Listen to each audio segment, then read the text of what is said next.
Magandang umaga po sa ating lahat.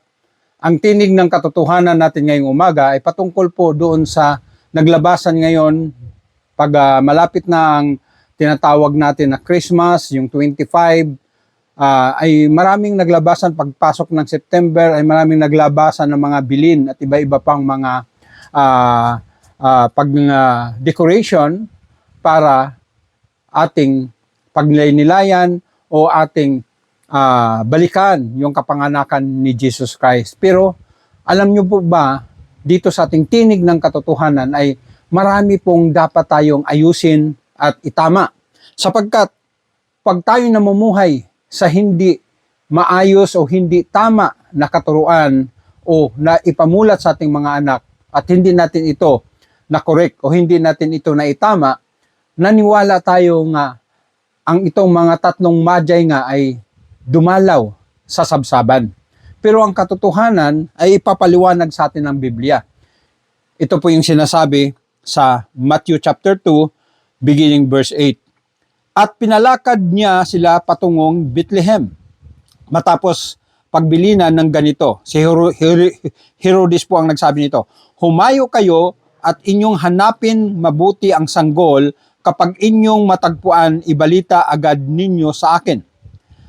At lumakad nga ang mga pantas at muli silang pinangunahan ng talang nakita nila sa silangan hanggang sa sumapit ito sa tapat ng kinaraunan ng bata.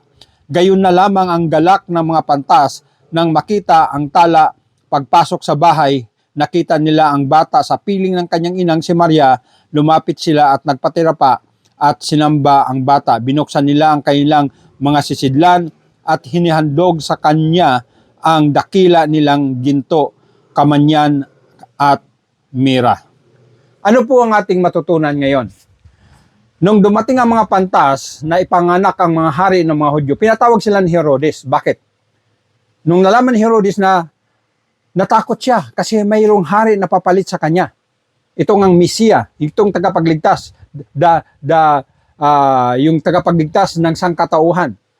Kaya pinatawag niya ang mga pantas. Ang mga pantas po ay hindi po sila hari. Nag-aaral po sila ng mga astrologists patungkol sa kalawakan, mga bituin at iba pang mga bagay na nasa science sa kalawakan. At nung pinatawag sila, hanapin yung mabuti at ibalita sa akin upang ako din ay sumamba sa kanya. Yun po ang kanyang hook para mapatay niya yung bata. According to other commentary sa mga pagbinasa mo ng kabuuan yan. Kaya ano po yung matutunan natin? Hindi po sa sabsaban dumalaw ang mga pantas at hindi po sila hari.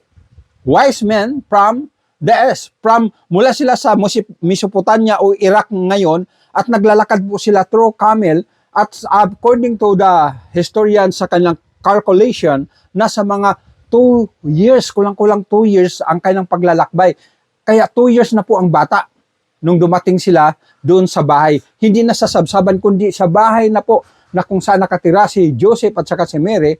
Doon nila natagpuan, doon po tumapat yung star.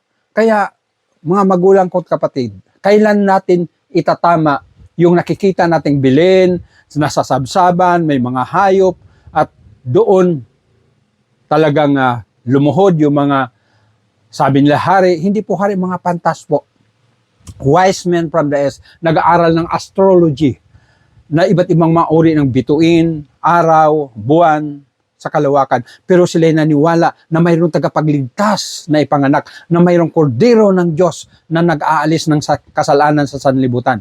Kung ang mga pantas na ito sa kailang pag-aaral ay natuklasan nila, mayroong dakilang hari, mayroong anak ng Diyos na ipanganak upang iligtas ang sangkatauhan sa kasalanan, tayo pa kaya na sinasabi lang Kristiyano na hindi maniwala na si Kristo lamang ang tagapagligtas at wala na iba. Hindi yung relihiyon mo, hindi yung relihiyon ko, kundi magkaroon ka ng personal na relasyon sa ating Panginoong Hesus. Kaya mga magulang ko't kapatid, baguhin natin ang ating pinaniwalaan. Huwag nating ituro sa ating mga anak na mayroong sabsaban, na mayroong mga iba't ibang hayop na doon pinanganak si Kristo, dumalaw yung mga pantas sapagkat napakalayo po ang Mesopotamia at wala pong transportation noong unang panahon. Kami lang po ang kailang paglalakbay, naranasan pa nila ang iba't ibang mga yung tinatawag ng sunstorm sa kanilang paglalakad sa disyerto.